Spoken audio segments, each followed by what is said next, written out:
šorīt preskonferencē mēs esam divatā kopā ar manu kolēģi Unu Lapskalnu Halksni, kas ir sociālā dienesta vadītāja. Labrīt! Jā, un šī nedēļa ir tā nedēļa, kad sociālām dienestām ir nozīmīga jubileja. Tad pusapaļa 35 gadi, kopš ir, varētu teikt, reorganizējies sociālais dienests un veic savu nozīmīgo darbu. Un es domāju, ka ventspilnieki ir ļoti pateicīgi par šo darbu, ko meitenes darīja. Un divi zēni arī jūs kolektīvā. Tā kā tiešām arī es sveicu no sirds visi darbiniekus, sociālā dienesta darbiniekus šajā nozīmīgajā jubilejā un novēlu viņiem saglabāt šo dzirksti, šo uguntiņu, kas palīdz visiem ventspilniekiem pārvarēt dzīves grūtības, kuri ir nonākuši kaut kādā situācijā, kur ir nepieciešama palīdzība. Un tāpēc es arī lūgtu šodien Unu uz mazu prezentāciju, kur pastāstīs par sociālā dienesta nedaudz par vēsturi un par šodienas notikumiem, kas tiek risināti sociālā dienestā. Lūdzu, Unu. Paldies! Labrīt, visi cienījamie skatītāji. Sākšu arī es ar pateicības vārdiem. Pirmkārt, pašvaldībai par to, ka man atļāva kļūt par Ventspils sociālā dienesta vadītāju pirms 7 gadiem. Un arī manai izcilai lieliskajai komandai, kurai ir arī roku pagarinājumi, ne tikai sociālais dienests, bet tālāk arī pastāstīšu par mūsu sadarbības iestādēm, bez kurām tad mūsu tas ikdienas darbs būtu gana sarežģīts. Un tad aiziet. Tātad sociālā sistēma kā tāda Latvijā vispār ir veidojusies no 1945. gada, kad faktiski pēc kara laikā tika uzlikts par pienākumu valstī veidot sociālā nodrošinājuma sistēmu. Tātad tas bija attiecībā gan uz pensijām, gan arī dažādiem atbalstiem personām ar invaliditāti. Un tātad varētu teikt, ka tā arī tas ir sācies jau 81 gadu atpakaļ. Savukārt 91.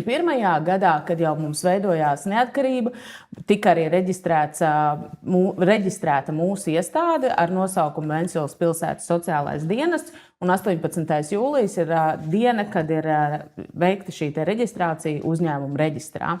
Un, attiecīgi, tad tālāk sistēma ir veidojusies, izstrādājot divus jumta likumus, pēc kuriem mēs strādājam. Tātad likums par sociālo drošību, kas nosaka jebkuru atbalstu iedzīvotājiem, kādu viņi var saņemt visā valsts līmenī, kas attiecās gan uz atbalsta personām ar invaliditāti, gan uz pensijām, gan uz jebkādiem citiem atbalstiem, ko nodrošina pašvaldība. Un savukārt 2003. gads ir tāds vēsturisks mirklis sociālo pakalpojumu un sociālās palīdzības jomā, kad tātad tika izveidots mūsu lielais likums, pēc kura mēs tātad strādājam visā valstī, kas ir sociālo pakalpojumu un sociālās palīdzības likums. Un savukārt 21. gads bija tāds pagrieziena punkts, kas iezīmēja administratīvās teritorijas laiku, bet mūsu Ventspils iedzīvotājs tas ir skāris mazāk tieši ar robežu pārbīdīšanu, bet ir vairāk bijis par to, ka mēs esam pilnveidojuši un attīstījuši savu sistēmu, kurā mēs strādājam. Par ko tad ir sociālais dienests? Tādos absolūtos skaitļos, ja mēs runājam par sociālo nozaru kopumā, tad mēs runājam par sociālo dienestu, senioru aprūpes namu Selgu, bērnu aprūpes centrs Namiņš, Bāriņtiesa, dienas aprūpes centrs Cimdiņš un pārējās nevalstiskās organizācijas, kas ir mūsu sadarbības partneri. Ciparus šeit nepārsaukšu, viņas slaidā ļoti brīnišķīgi redzami. Par ko mums ir vislielākais prieks ir tas, ka mums Ventspilī ir viena krīža audžu ģimene, kurā bērni tiek ievietot ne tikai no mūsu pašvaldības, bet arī no citām pašvaldībām. Mums ir ļoti stabils, brīnišķīgas audžu ģimenes, ar kurām mēs sadarbojamies krīzes situācijās. Arī tur mums ir attiecīgi bērni arī no citām pašvaldībām, ne tikai no mūsu pašvaldības, kas ir īslaicīgs pasākums. Un, ja mēs runājam par to, kā sociālais dienests strādā, tad pieņemam tāds absolūtais skaitlis. Mēs ik gadu apmēram 25,000 iesniegumus no mūsu pilsētas iedzīvotājiem saņemam. Un par finansējumu. Tātad pēdējos 5 gadu laikā, kā jau es teicu, 21. gads bija tāds pavērsiena punkts. Mūsu finansējums ir palielinājies diezgan ievērojami. Vēlreiz lieku uzsvaru, ka tās ir visas iestādes, kas saistītas ar sociālo jomu. Tātad mēs esam izauguši no 5,2 miljoniem 21. gadā līdz 9,4 šajā gadā, kas mums ir plānots sociālo pabalstu, sociālo pakalpojumu nodrošināšanai. Es teiktu, ka šis skaitlis ir diezgan ievērīgs. Un mēs varam nodrošināt plašu klāstu mūsu pilsētas iedzīvotājiem.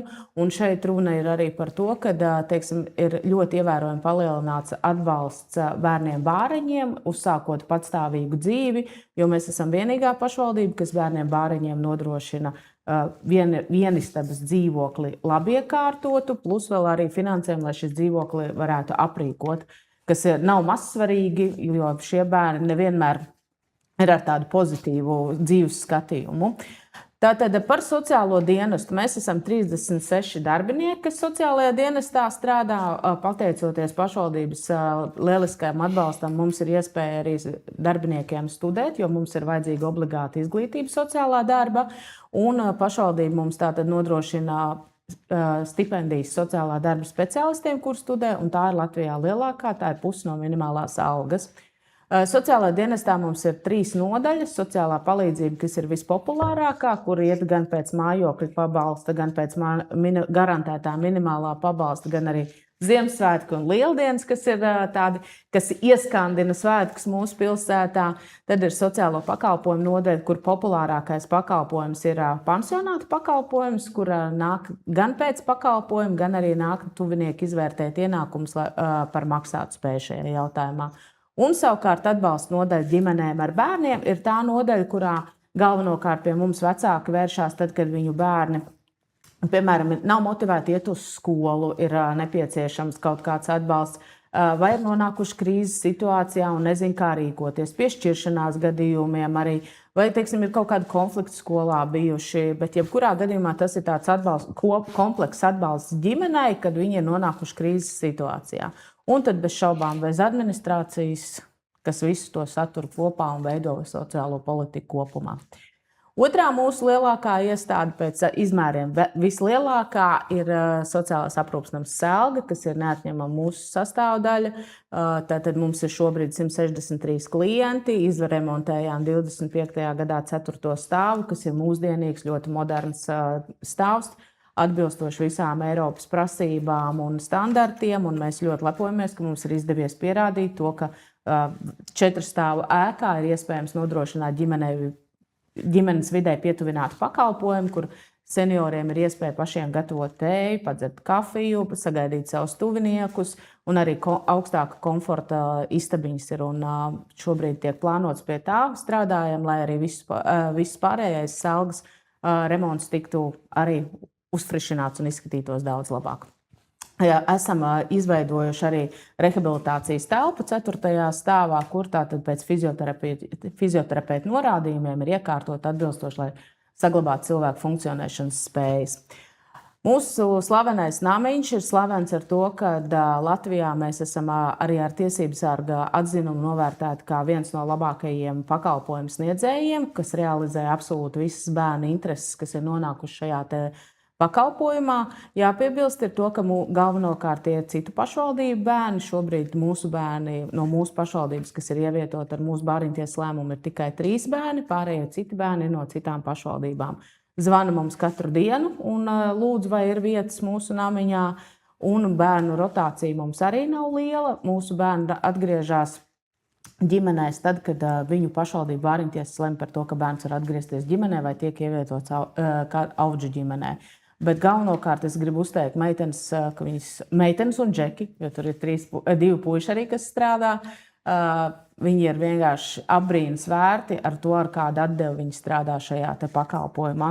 Un jāpiebilst ir tas, ka arī namiņā mums gājas gan grūti, kamēr mēs atradām, varētu teikt, tādu ideālo vadītāju. Mums šobrīd ir Linda, un paldies viņai par to, ko viņa dara, jo tur tiešām cilvēks ar sirdi un dvēseli strādā.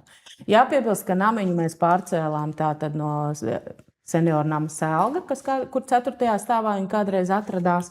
Un paldies visiem iepriekšējiem vadītājiem, kas ir šo te mājīguma un to drošās vidas sajūtu arī iedevuši pārējiem darbiniekiem, kas šobrīd jau jaunajā stāvā strādā. Tātad mūsu viens no sadarbības partneriem tādos sarežģītos jautājumos ir Ventspils pilsētas bāriņtiesa, kas vairāk mums tieši ir attiecībā uz bērnu jautājumiem, kas saistās ar konfliktiem vecāku starpā. Bet mūsu tā lielākā sadarbība ir tajā, ka mēs viens otru kā iestādes papildinam, jo ne viņi bez sociālā dienesta, ne mēs bez bāriņtiesas varam palīdzēt ģimenēm kompleksā jautājumu risināšanā. Vislielākais prieks mums ir tajos brīžos, kad mums kādai ģimenei ir izdevies adopcijas procesu pabeigt, kurš ir gana ilgs, un kāds mazulis ir nonācis ģimenē. Mūsu lielais draugs un atbalsts un visas pilsētas viena no pērlēm, es teiktu, ka ir mūsu cimdiņš, kas mūs iepriecina absolūti visos svētkos, un tā skaitā arī ikdienā padara mūsu bērniem, jauniešiem un gan arī pilngadīgām personām šo te ikdienu jēgpilnāku, līdz ar to vecāki var doties savās darba gaitās, atgriezties darba tirgū, un cimdiņš ir arī ar tādu izglītojošu funkciju, ka invaliditāte tas nav ierobežojums, lai savā dzīvē norakstītu sevi un neko nevarētu izdarīt. Cimdiņš ir ļoti lieliski pierādījis to, ka cilvēki ar invaliditāti ir absolūti funkcionēt spējīgi un šajā te dzīvē arī var daudz sasniegt un pierādīt arī mums pārējiem. Kas mums ir ļoti liels atbalsts un paldies visiem, kas ar to nodarbojas, ir nevalstiskais sektors, nevalstiskās organizācijas, kam mēs kā pašvaldība nodrošinām finansējumu attiecībā uz telpām, ir mūsu biedrības. Un, kā es mīlu teikt, biedrības ir mūsu roku pagarinājums, jo viņi mērķēti sniedz atbalstu cilvēkiem. Un paldies ikvienai biedrībai, kas ir gatava ar mums sadarboties un būt par ieguldījumu mūsu pilsētas iedzīvotāju labā. Tātad sociālais dienests, bez tā, ka mēs nodrošinām sociālos pabalstus un sociālos pakalpojumus, mēs arī aktīvi piedalāmies dažādos projektos. Kā reiz šobrīd mums Selgā norit Latvijas projekts par sensoru iegādi.